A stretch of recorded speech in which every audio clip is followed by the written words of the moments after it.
Hey, and welcome to First Time DM. I am First Time DM, and I'm going to be streaming tonight. I'm still working on this miniature right here.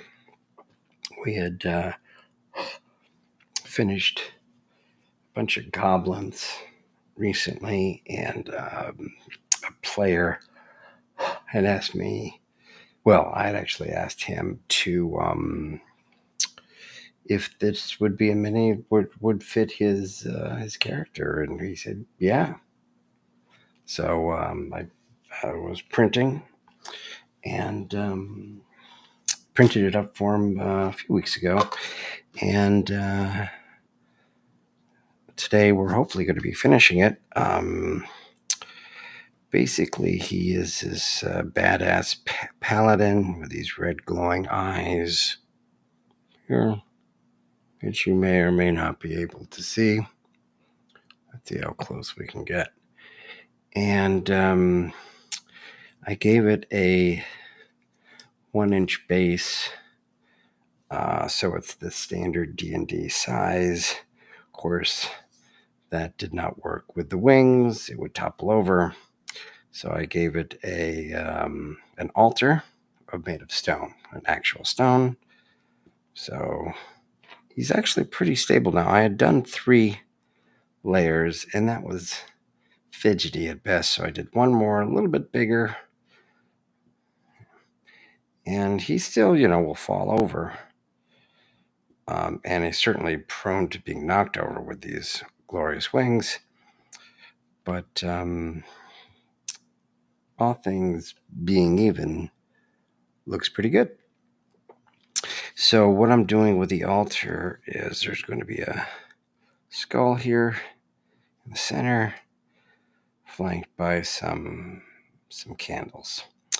So what I want to first do here is work on the candles. So these are made out of green stuff with a wire stuck through for the wick. So it's being green stuff, you don't really have to prime it, but probably the wire, which is technically green, probably would need to. So let's actually work on the wire first. Now the first question we have to answer on this is, do I want it to be a lit candle or not? And traditionally, I've done this before for terrain pieces. And I actually used wax, not for the candle itself, but for the actual flame. And I dipped the wire in wax and built that up over several layers. I don't want to do that here because, again, it is a player character mini and it will get some good table usage. We're right now on chapter 4 of Tyranny of Dragons, heavily modified, but we're on the road right now. So let's see. If I do it this way, how do I want to do it? I think I would use PVA. I think let's see what the PVA does to it. So what I would do is, let's see, it has a little, how embarrassing. Let's see. There we go. Okay, so just a little bit to start. Put this off to the side here. All right, so let's see what happens. Again, this is a test because I would cut this wick shorter if I'm going to do it. But let's see. So you just stick it in a little bit, and you get something like that.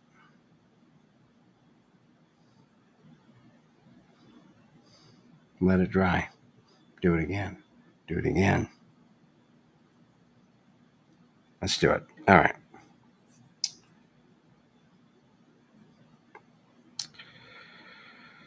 All right. So how short do you want it?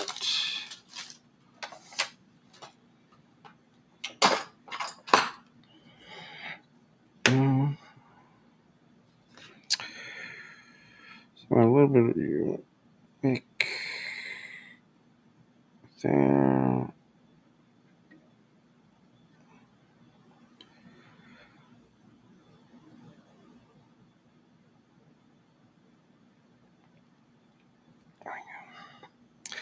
All right. Okay, and these guys.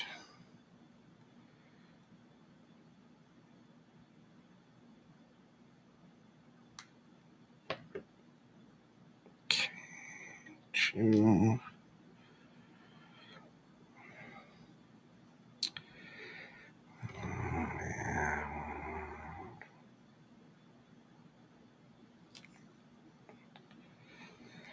There we go.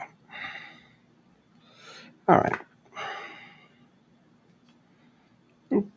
All right, so let's do some off-white to start.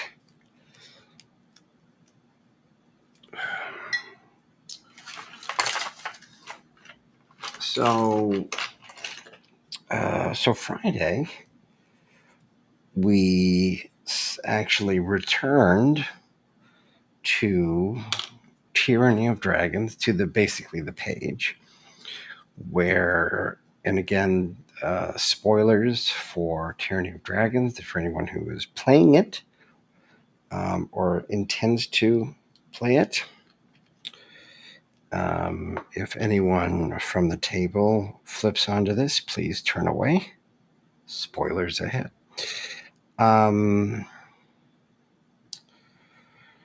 So, for those unfamiliar with Tyranny of Dragons, I think I got him. Chapter 4 is the part where the players join a caravan to effectively spy on the cult of the dragon, who have themselves covertly entered this caravan with, I'm running five wagons filled with ill-gotten booty. And as far as the players know, they don't know. In my campaign, I'm keeping the larger elements secret. So all they know is that there was bandit activity previously on the Sword Coast, and they have been able to prove and demonstrate that in fact it wasn't typical bandits, it was organized, and it was in fact the cult of the dragon orchestrating all of this. And of course, once that was proven, their handlers, who at this point are Leosin Alanthar, a half-elf monk, and Onthar Froom, a paladin of Torn, the Gauntlet faction, or whatever they call them.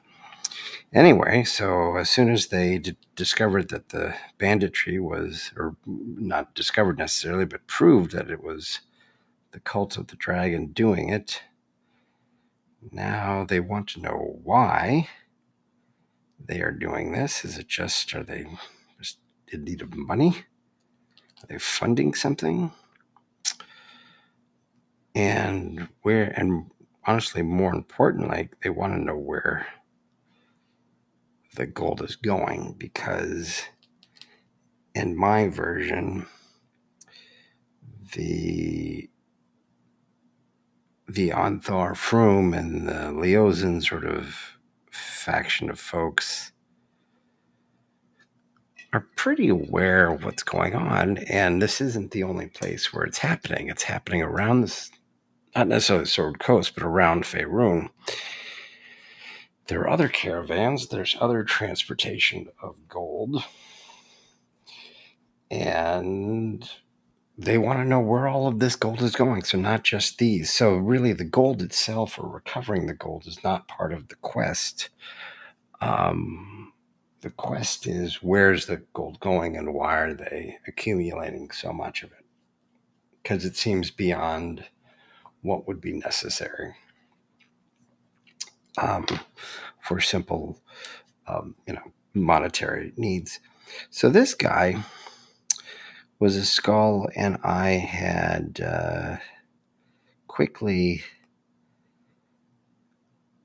done a Mod Podge job on him in white. So Mod Podge with a little white paint, and then I put the skeleton horde color on it here. And that was pretty much it. So he looks pretty, and honestly, that does a nice job on it. I think I'm going to do a very thin little black wash here. Why don't I not use that? Why don't I use this?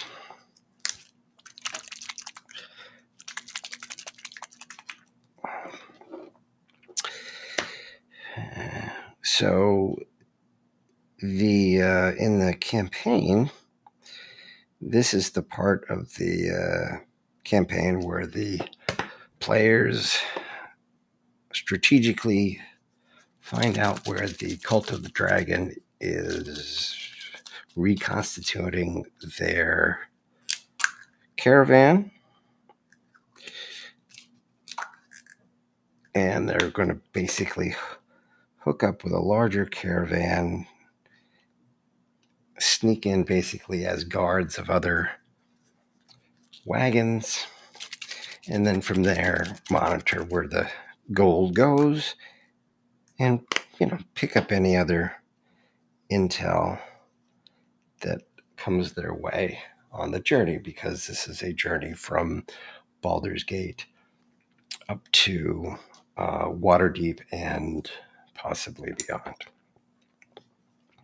Now, Tyranny of Dragons is a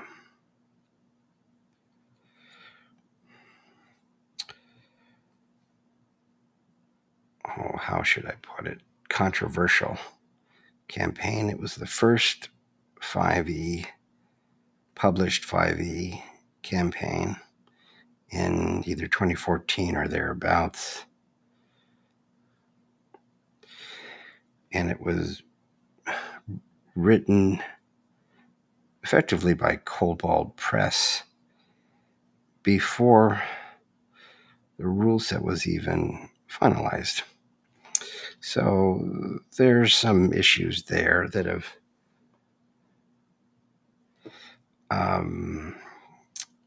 been addressed in subsequent printings, but still there's still lingering issues here and there, and pacing issues, and a wide-scale belief that it is a on-rails, railroady campaign. And I don't necessarily disagree with that.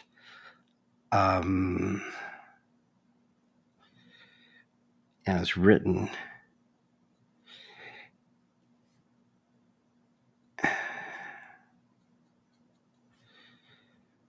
but the reason why I liked it is because it gives the players a bird's eye view of Faerun. You're going to a lot of different places around Faerun, and some of them you're not spending a great amount of time in, but again, that's sort of up to the DM, isn't it? How much time? Well, and the players, obviously, more than necessarily the sacred text. So I liked it because it moved around, wasn't just in one place. You got to tour, you got to go to Baldur's Gate. Obviously, with the video games, a few of the players had played that. I played it. I haven't finished it. I haven't gotten to the actual Baldur's Gate part. So I had always sort of planned not to do too much in Baldur's Gate. My sort of hub was going to be, and it's pretty much implied by the campaign itself, to be Waterdeep as sort of your central place, because in the second half of the campaign, you return there several times. Typically, if I was doing something like this skull, I would probably not be holding it, right?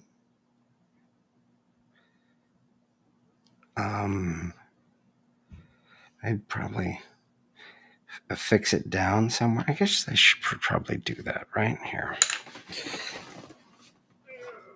There we go. All right. So a little bit of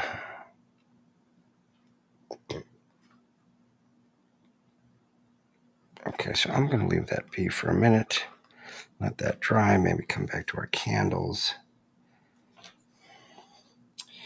Anyway, so the players are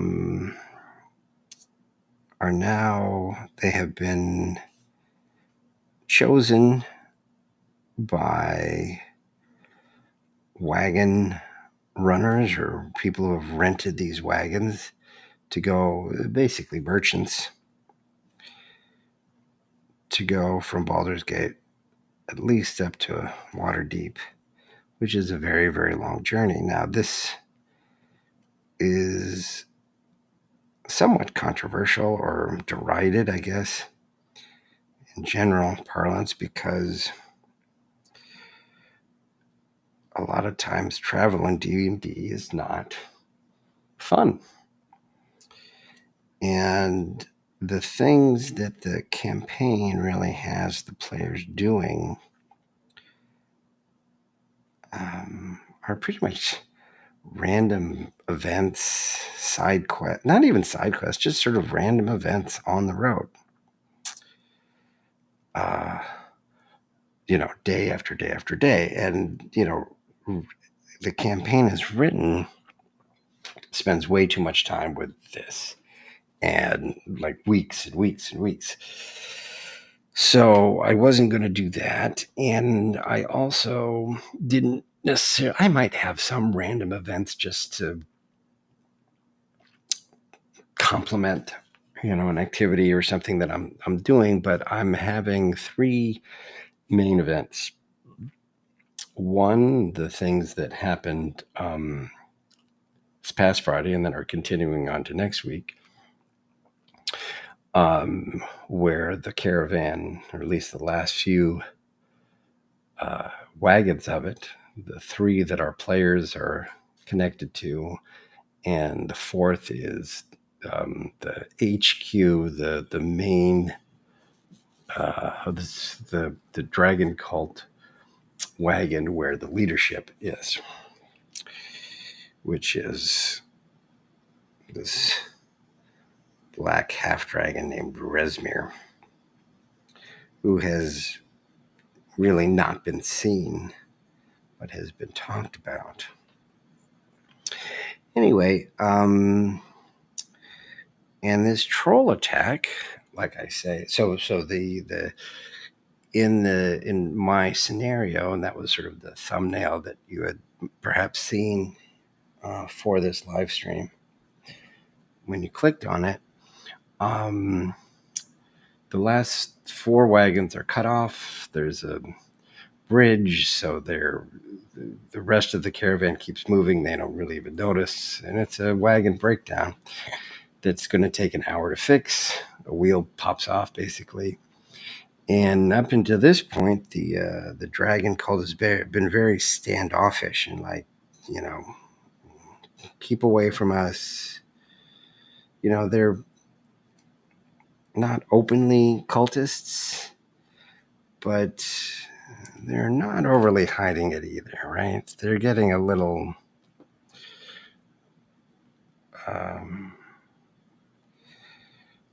full of themselves. I don't know. They think that their shit don't stink, I guess would be a way to put that. So they're like, keep away from us. Why am I painting the bottom of this? I don't know.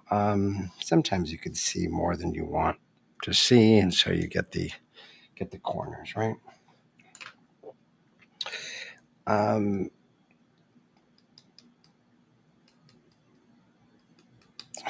So the cultists, it's somewhat obvious that the cultists are to themselves and a little bit belligerent. Players are hooked up on 3 wagons, and with the wagon masters of those 3 that are basically renting these wagons to haul their goods up the Waterdeep. 2 of the 3 are characters created by the campaign. One of them is a Zentarim, and that's how I pronounce it, even though it's not how many people pronounce it. The Zentarim spies, as a Zentarim would be like a criminal network. They also want to keep an eye on what the cults are doing because they're concerned, territories and so forth.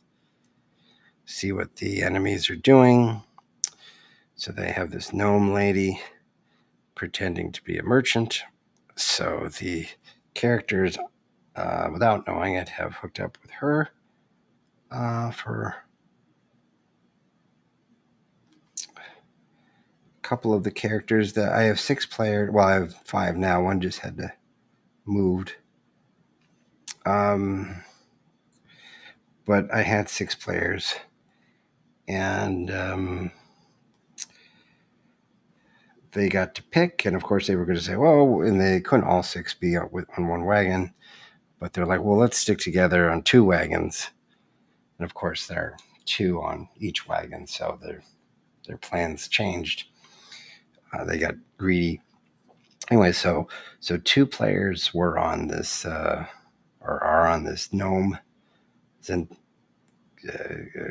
secretly undercover Zentarim guy, woman, pretending to be a merchant of antiquities and so forth. And the other is Oin something or other, I made him a halfling. Just sort of the book doesn't give too much description on him. He's just a straight up merchant. He's been old, crusty, sort of, I just want to sell the stuff and move on. And let's see, is this okay? And then the 3rd wagon is of my creation. More or less, there was actually a different part in the story where there was an encounter with, I think it was actually a side, like a side thing,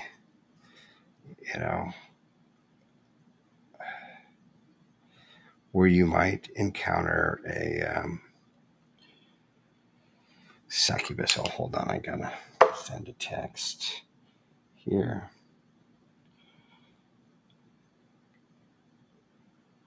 Let's see.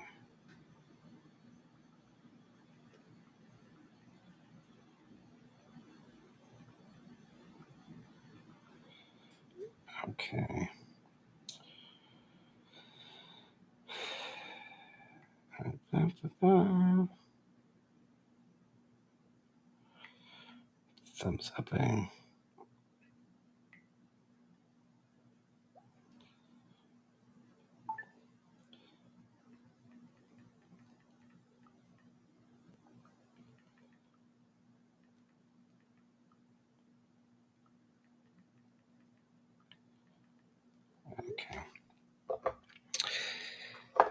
It is a pair of twins, purple tiefling twins, male and female, and of course they are secretly succubus and incubi. And with the 2024 rules, they could sort of interchange whether they're succubus or incubi any particular day. So that is the third wagon, and that has been dubbed by the players as the party bus because they're hauling. Again, they're pretending to be merchants. Well, they are merchants, but they have other plans too, being succubi and incubi. And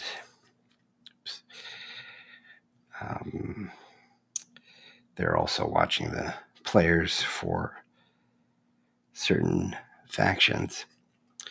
But they also just want to have fun and do what succubi and incubi do.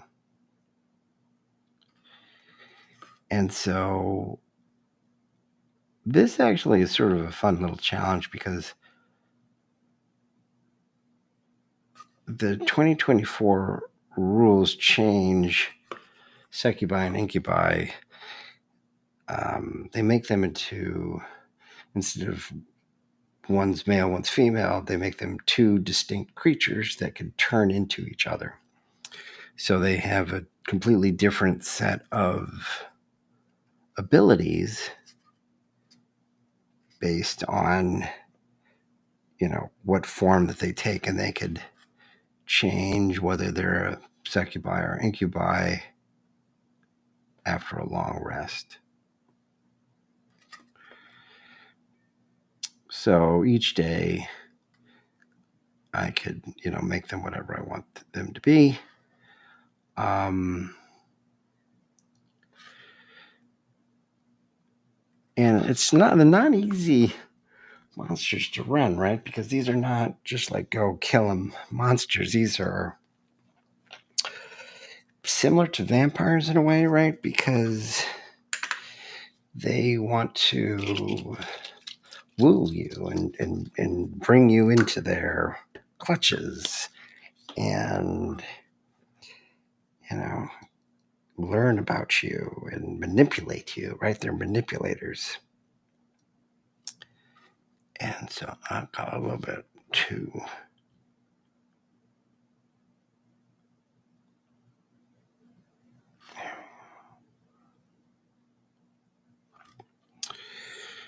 And so that's fun, but hard to plan for, right? Because each player character, of course, would be seduced in their own way. And I'm just not going to plan, like, how am I going to seduce each player in case they gravitate towards the party bus. And they're calling it the party bus because ostensibly the incubi are peddlers of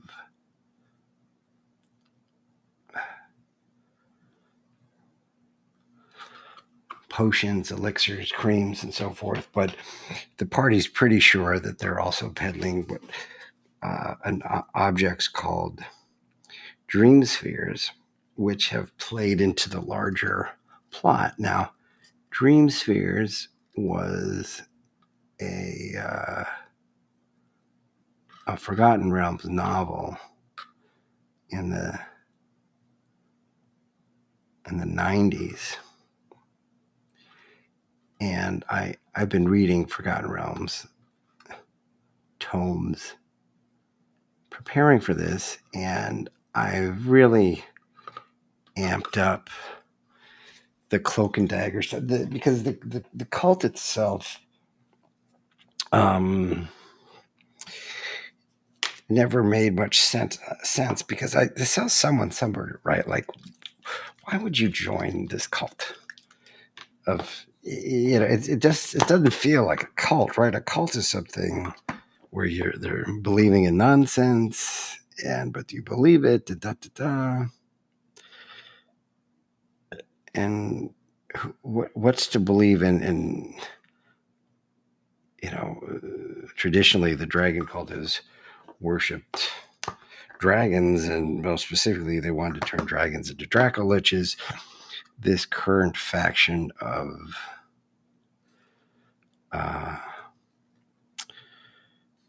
dragon cultists is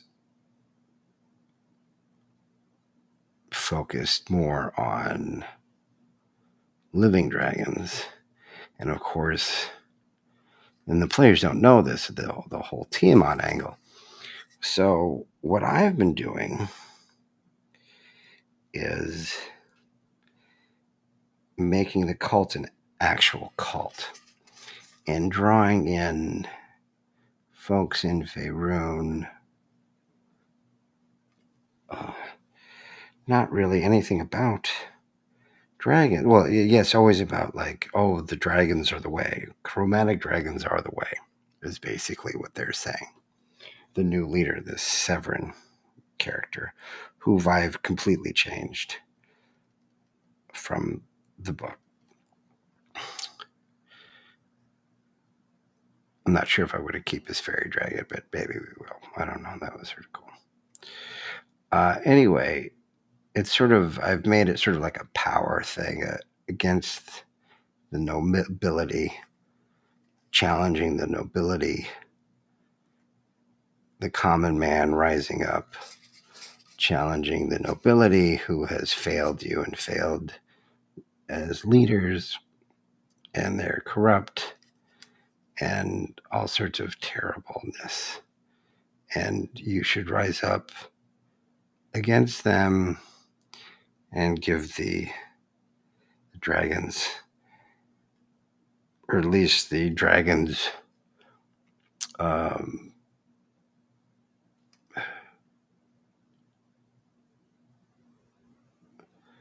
that Severin is brought onto his side.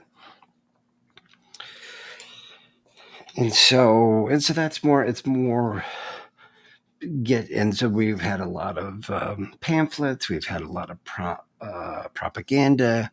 There's a lot being said of the Waterdavian nobility and their corruptness, the slavery that is being allowed to happen under Waterdeep itself, right? Which is all, in Skullport, which is all true.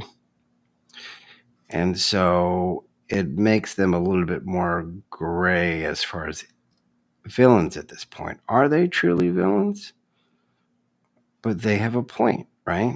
Because the Waterdavian nobility is definitely corrupt and not to be trusted. Of course, even though that is true, doesn't make the cult trustworthy. But again, that's going to be for the players to decide. And really, I haven't decided one way or the other what the cult is actually doing. Are they doing what the book says they're doing, or are they doing something different than that? So that's part of it. Okay, so our skull's pretty done. I think he looks nice. I was thinking about adding a little bit of red to him, but just to give it a little draconic feel, maybe to the horns, right? Let's see how that looks. draconic, demon, not draconic, demon sort of a vibe. Let's see. Just a little bit.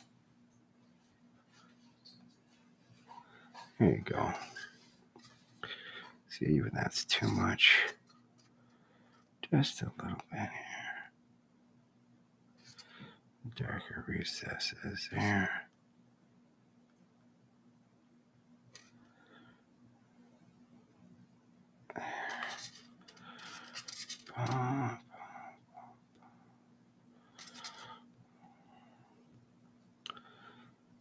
Can't even see, won't even be able to see that.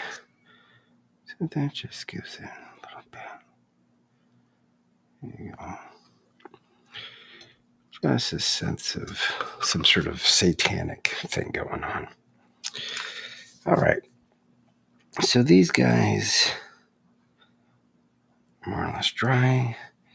So let's see, check my fingers here. All right. So let's first place the skull, right? Let's see. Super glue isn't as super as people think. So I'm going to give it a much larger pinch right there.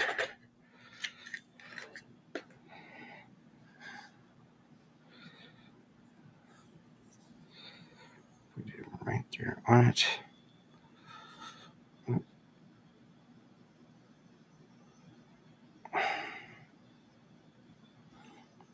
Okay, so I'm going to want that to be centered on him.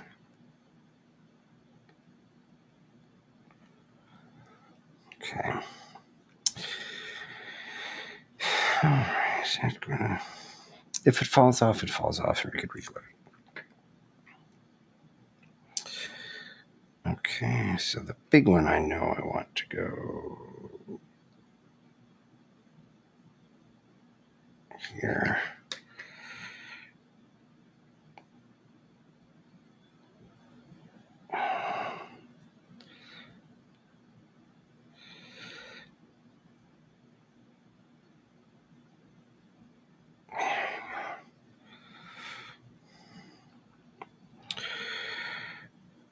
And this is actually harder than it looks to place something so small.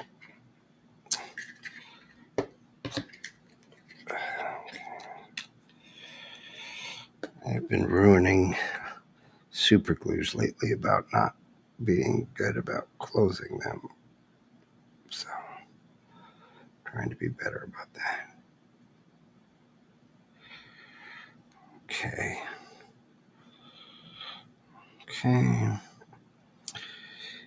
And then this one will go right here. Okay, boop.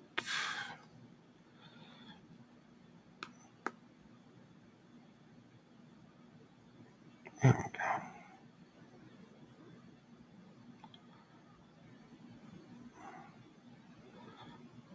There.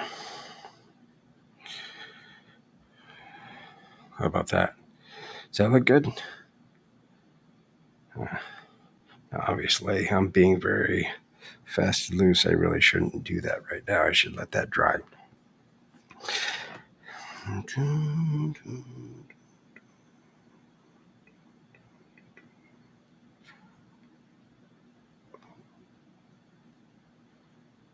Really, I shouldn't touch it at all. Until it dries. So the cult is more culty. And they're using, and this is why I've been getting into it, they've been using a couple different things to basically attract new followers. They're using magic to illusions, suggestions, enchantments to gain new followers who are in some sort of a trance. And the trance is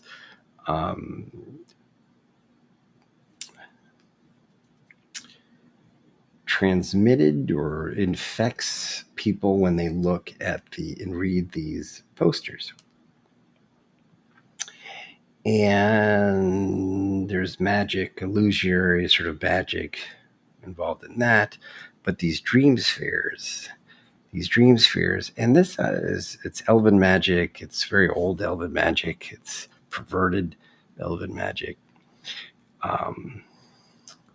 That gives whoever holds the sphere, they're about this big, clear spheres, they give him sort of a fantasy experience, your heart's desire, basically like a drug trip. So you get this super power fantasy of whatever you think you could be, and the dream sphere makes you feel like you are that person and you're having that experience. And this, again, is pretty much verbatim taken from the book.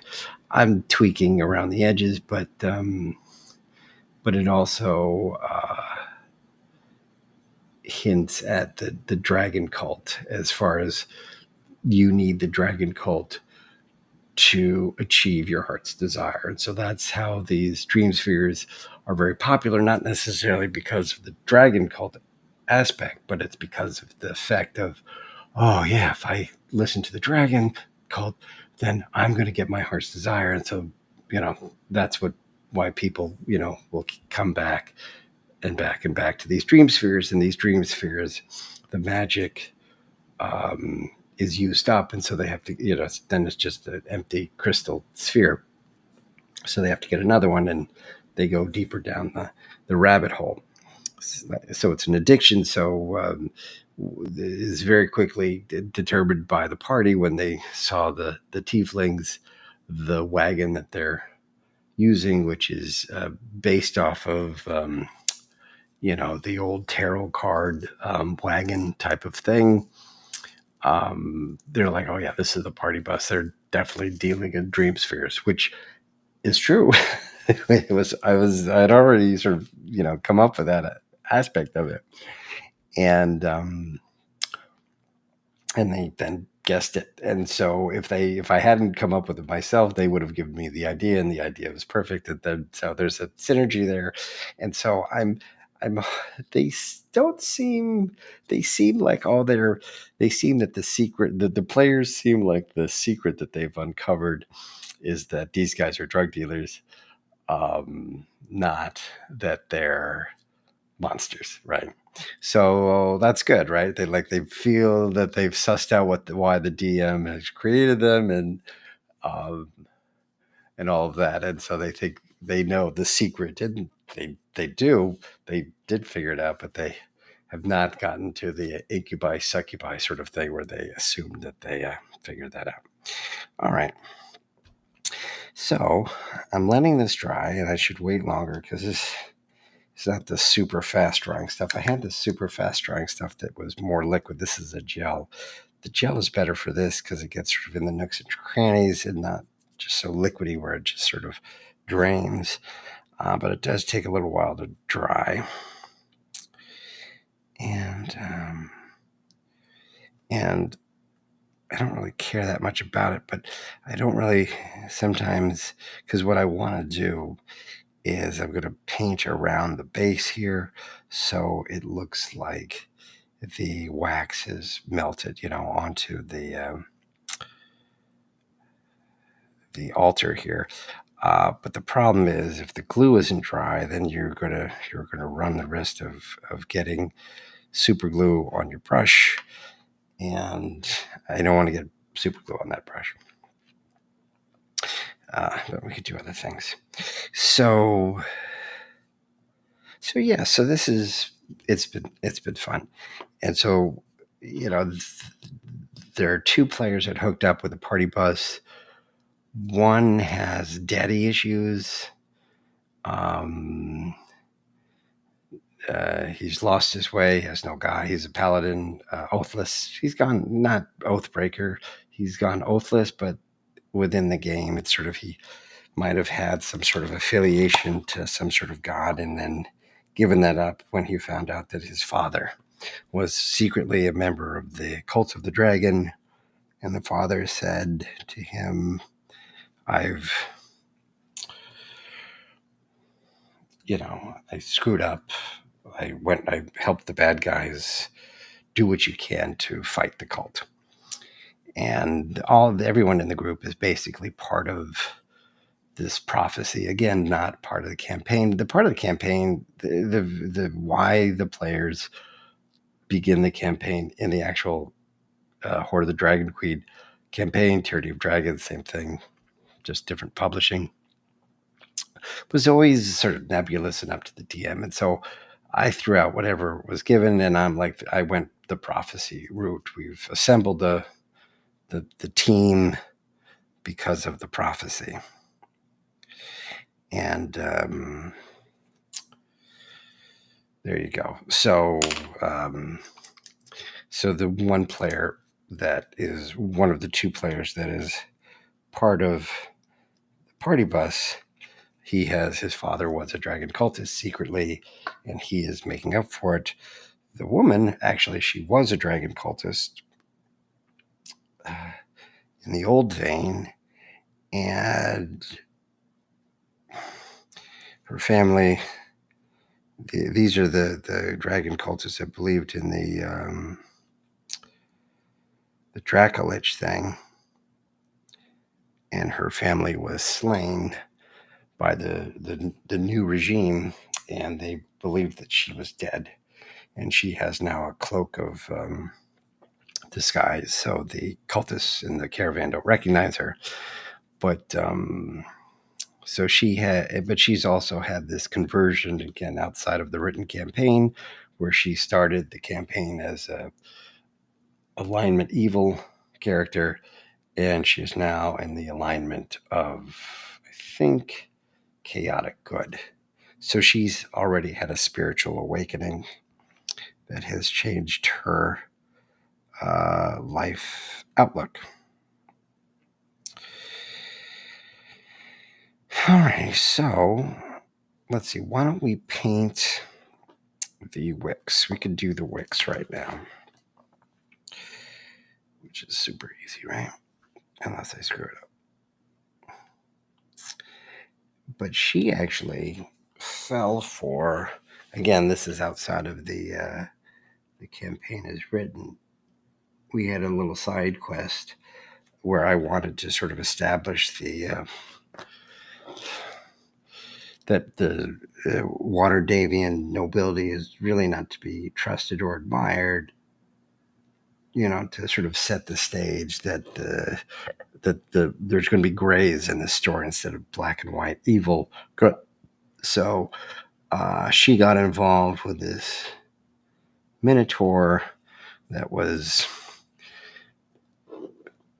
part of a group that was, sacrificing children and villagers to create flesh golems, which they were selling to Waterdavian nobility to guard their nefarious industries.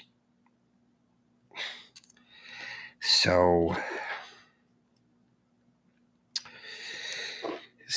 they're predisposed to not trust the good guys per se, the government, the Lord's Alliance, and those sorts of things. But she had this romantic exchange with this minotaur who turned out to be he wasn't straight up evil, but he was certainly looking the other way. And so I don't want to pick on her, right? But if she, goes for the charms of either the male or the female succubus, incubus, twins, but I'm not going to target her because she had the minotaur had to do a trigger warning, and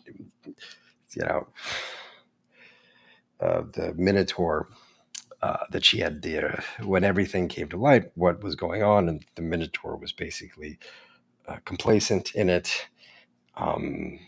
He offed himself on a tree, and this was quite an image of like, well, how did he get up in the tree to jump down on the rope? And so there was a lot of questioning whether that was possible. I'm like, he did it. And you know.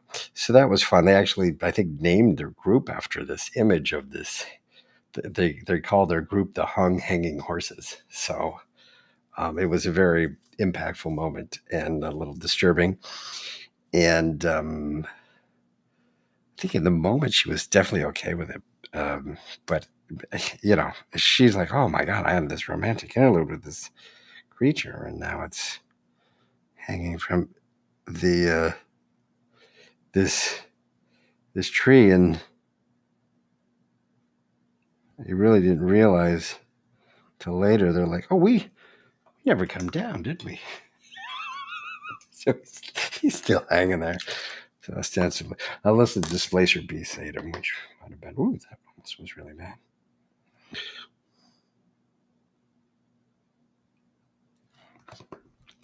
So anyway, so she picked the party bus. So maybe she's attracted to, and again, these are the, oh, no, I don't have them with me, but they're very attractive tieflings. I think they made them attractive to me. I don't know. Maybe they're not attractive to other people. So we'll sort of see what happens. Okay, so I guess I should let now the black dry. So I'm really just sort of dealing with a lot of things I should let dry, right? Because you could sort of see, and again, maybe you can't see the. I need to make sure that these look like they're melted into the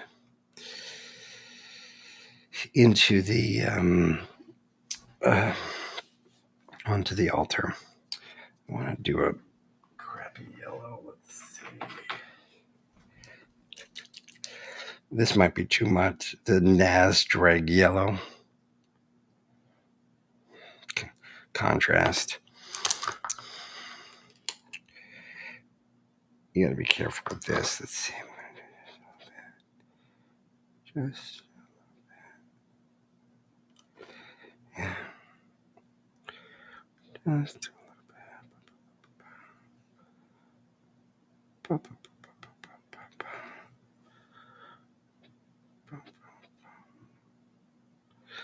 so that gives a little bit of an effect of right, that there's a little depth there, and that there's more of a lip than there really is. I have to keep it there. See?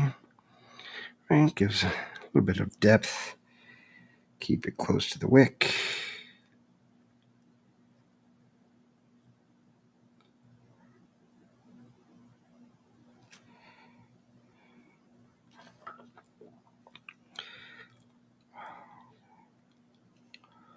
Of course, this wick isn't absolutely center, as wicks are sometimes not center, right? On your candles, your homemade candles especially.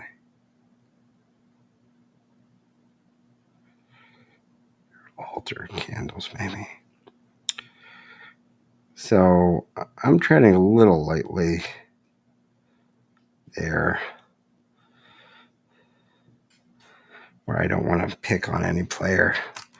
But if people start saying, "Oh, come into my wagon, I got something to show you," we're all adults, right? So, and we did have a session 0 where, although I don't know if I knew this has been a long time coming, but I did definitely tell my players that there are mature themes, and for the Minotaur offing himself, I did give like a trigger warning, and I think that worked out well. I think people were able to stay in the moment while like, "Oh my God, I can't believe," because I didn't want that to be. There's always, if the players whip out their weapons, and there could be combat whenever. So I built that whole side quest basically to, like it would have been a tough combat. Um, but I didn't decide to go to fisticuffs. And so he wasn't the main bad guy. There was a green hag guy in there that was pretending to be like a nice old man. They didn't suspect the hag. I think it's because he was a dude, even though he looked hag like. And then there was a satyr, the minstrel satyr, or whatever they call the satyr that plays music, and he was the ultimate bad guy. The green hag was corrupting people and egging them on, but the satyr was the one that really allowed himself to go to the dark side to create these flesh golems. And he was one of those sort of figures where they could have swung a sword at him, but they felt he was so pathetic it wasn't even worth their time, and so they left him in a heap. Which, you know, and I wanted to see what they would do to him, and they let him be. Um, so is he going to come back? And if he does resurface, what is he going to be? Did he learn from his mistakes? We will see. Really, sort of depends on what the campaign needs, right? All right, so here, so I'm gonna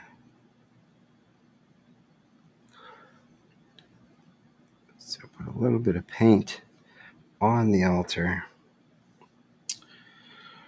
to make it look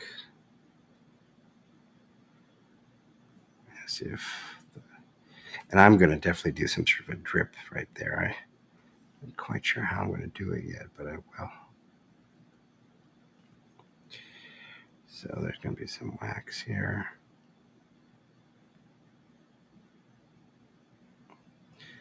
On the altar,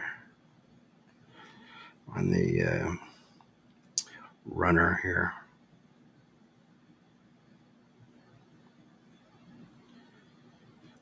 All right. I really hope I've waited long enough so I don't get some glue problems.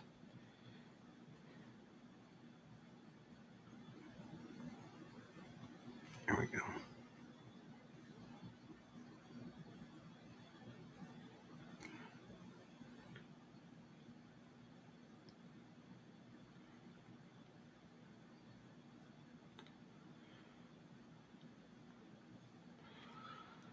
All right, so that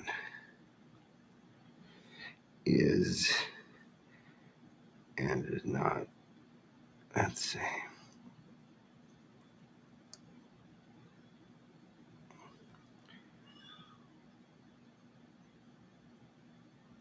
Okay. Let's see. Here's my brushes unscathed. I'm not great with my brushes, but I try not to be stupid with them. And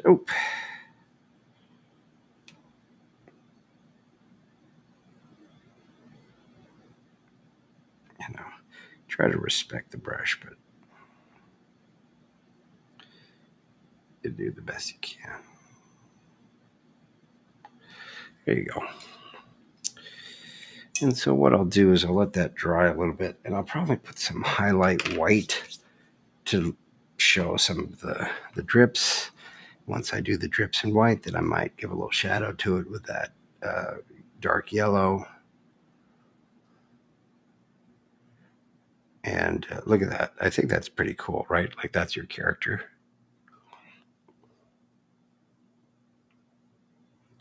Right.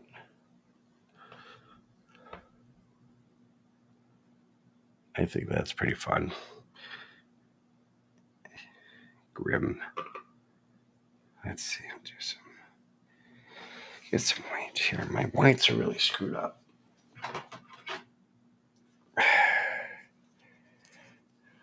Let's see. Let's try this one.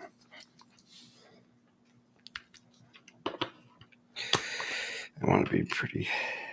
Ooh, there's a little bit of a gray to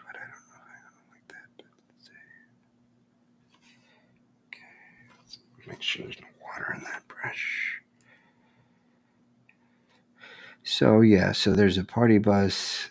They're sailing the dream spheres, and they're looking to learn about the players, manipulate them, and succuby them, right? Like do.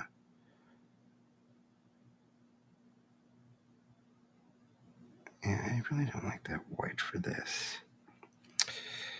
This is not the white for me. We go. This one is all just chewed up, almost gone. But for this purpose, it'll be fine.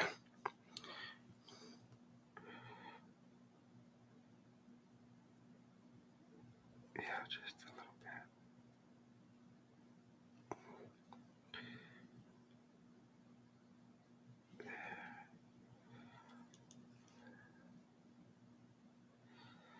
Right, there we go.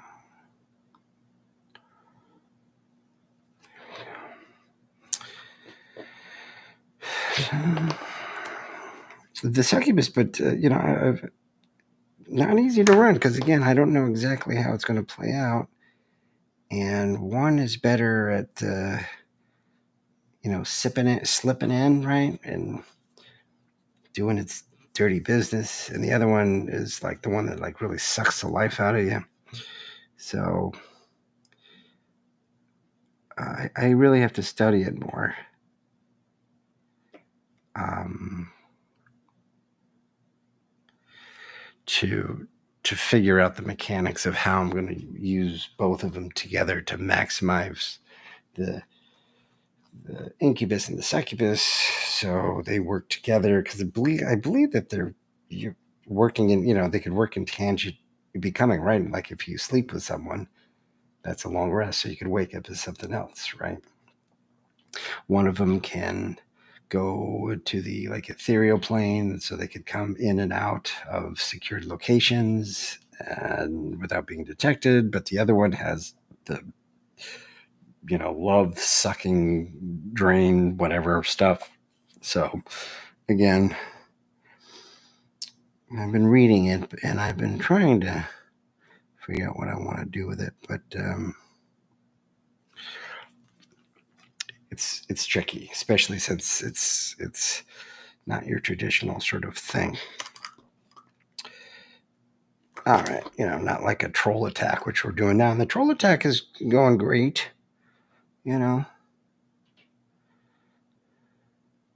So basically, the players got into the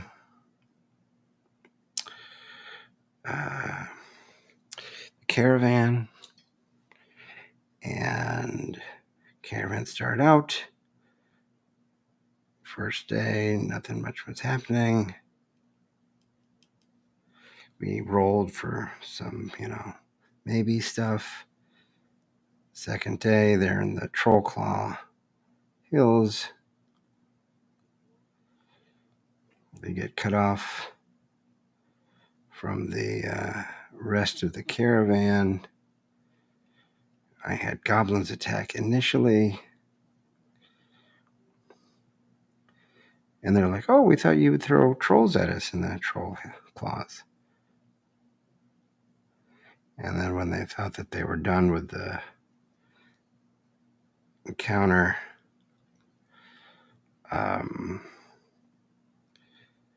boom, the trolls popped out.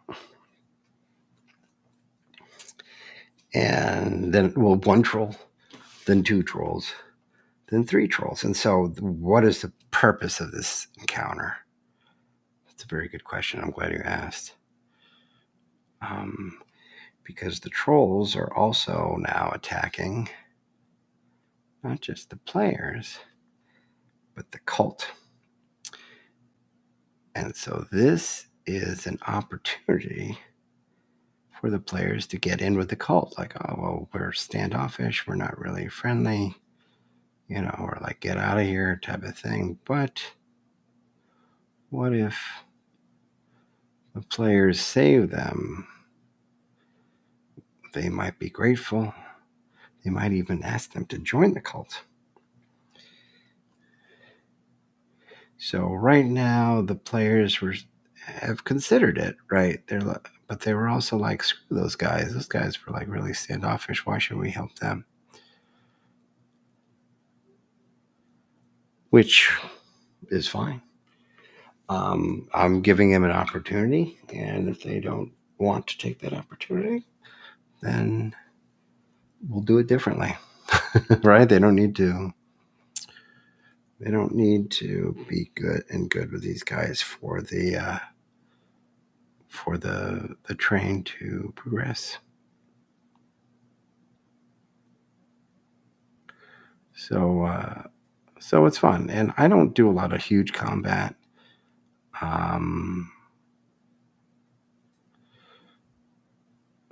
And this combat is huge, and we had a lot of good RP earlier on in the session.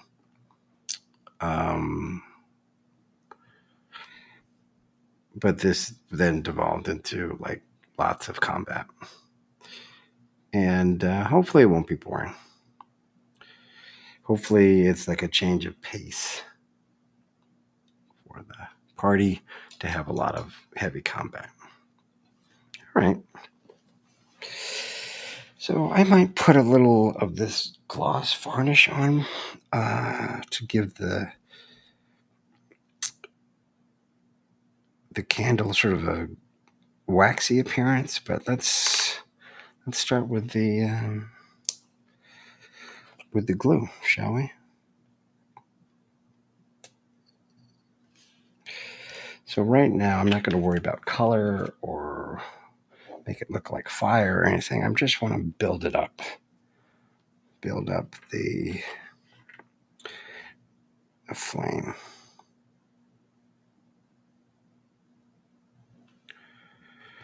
Just putting it on there. Bump.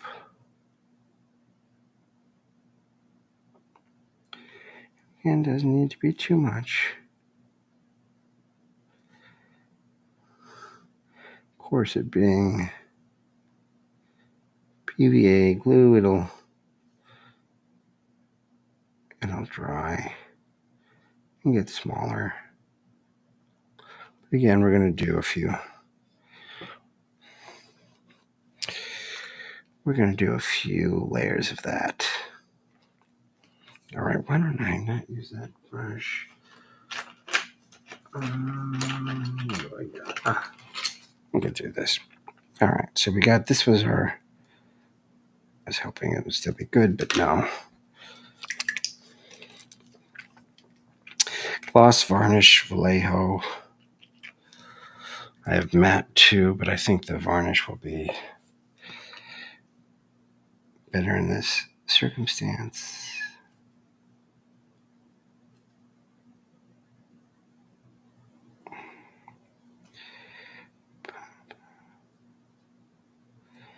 Right. Anything to reinforce the drippy nature of the candle, right? And to set it apart from the skull, right? Which is very similar in color too.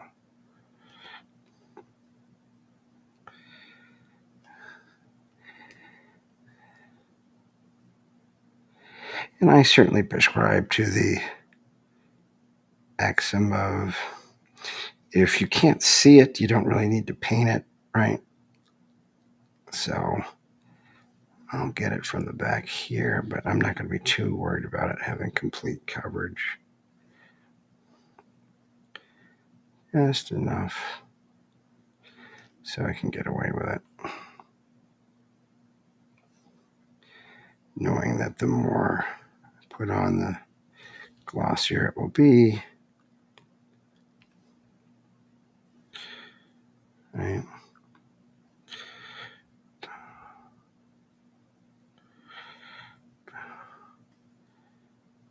To fool the eye.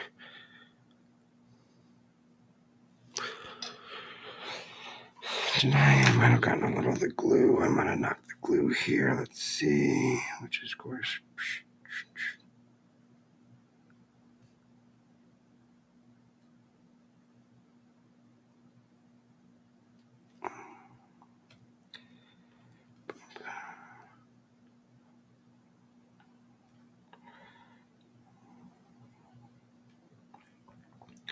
But I think this is, and you could use green stuff to create these candles.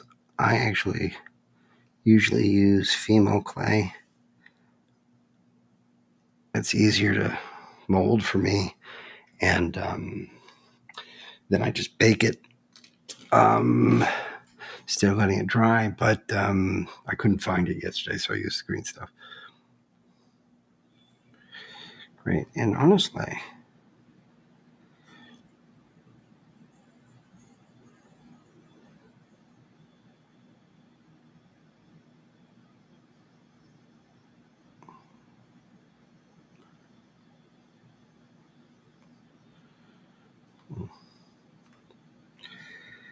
I use the glue right here, right?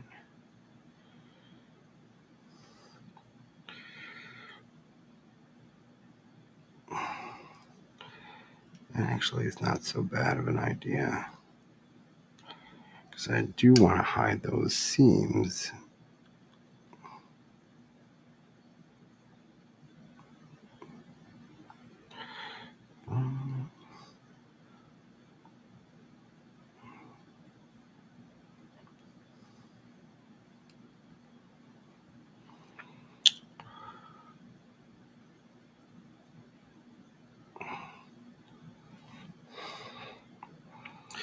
I think that's going to work out good. All right, so we got the character, we got the altar. This is this cloth was made out of cheesecloth uh, that I drenched in Mod Podge and then red paint, and then cut it with let it dry, cut it with X-Acto knives, and then painted on the gold fringe. But I think it's a nice little altar. Probably, I think I'm done for tonight here. So anyway, so the characters are fighting the trolls. The goblins are pretty much all dead or running away. And now the cultists, you know, and initially we were like, you stay back. Now there's like, oh, can you help us? Help, right? Because they're not as tough as they think they are. And the players saw that as a cue, and they're like, screw them. So we'll see if they're thinking differently, because this past week, we play Friday nights at 7 p.m. at a local pub place, back room. We generally play about 3 hours. And some of that, kibitzing and eating or ordering. And sometimes 4 hours, if we're going late. We closed the bar at, I think they close at 2. We left, I think, at 1:30 a.m. So it was about a 6-hour stay there. So we've never played that. We've been playing this campaign for me DMing is only, I think that was session 15 weeks. But we've been playing with different DMs for 3 years at this location. We've never gone that late. So I don't think playing we have. We've gone on excursions and other sorts of things outside of the bar, late night, but not actually playing till like 1:15. So that was cool. And I had no idea it was so late. So it was fun. It was successful. People seemed to be enjoying it. The trolls, were taking a beating. They're interesting, right? Because there's a lot of regeneration. There's a lot of. I'm trying to get some decapitation, so we get like crawling claws and things like that. If you cut off their appendages, they'll attack too. So I'm trying to trigger that. I'm hopeful that that'll happen, because that'll make it fun. beyond that, we're just so this week is really going to be continuing of the combat, and then if we continue on, more RP as far as the incubus succubus will like, thank you for saving us. The Zentarim will be like, oh, what's going on with these guys? Are these guys who I think they are? And then the Oin guy is just like, protect my shit. So anyway, I think that's it for me tonight. Appreciate you watching this on repeat, but we're having fun doing this. We do this live stream, please, every Monday through Thursday, around 8 p.m. Eastern Time, 9 p.m. Eastern Time. And we're trying to get into a habit here and work on this campaign. And really, I'm not here to explain how to do D&D and the expert at D&D. There are a lot of those folks, men and women online. I'm here as I learned of this game personally 3 years ago. By happenstance, I started playing. By happenstance, I fell in love with the game. I started buying too many books, and now I'm DMing. So I'm not an expert, but I do like it, and I take it seriously, even though it's fun. And uh, hopefully, my experiences as far as why I create the minis and the immersion and the tactics of that, which we didn't really get into. What the characters, the NPCs that we interact with, why I create them the way I do, and do things go to plan? Do they not go to plan? And sometimes when they go off the rails is when it's even best, because that means the players are exerting their agency, which I really want them to do, especially in this Tyranny of Dragons. We've already been to Mount Celestia because of player agency. So the idea that this is definitely a linear campaign is not true. If you follow the book, it definitely is. But if the book is breadcrumbs to a destination, there's all sorts of different things that you could do to encourage player agency. So there you go. More on that in the future.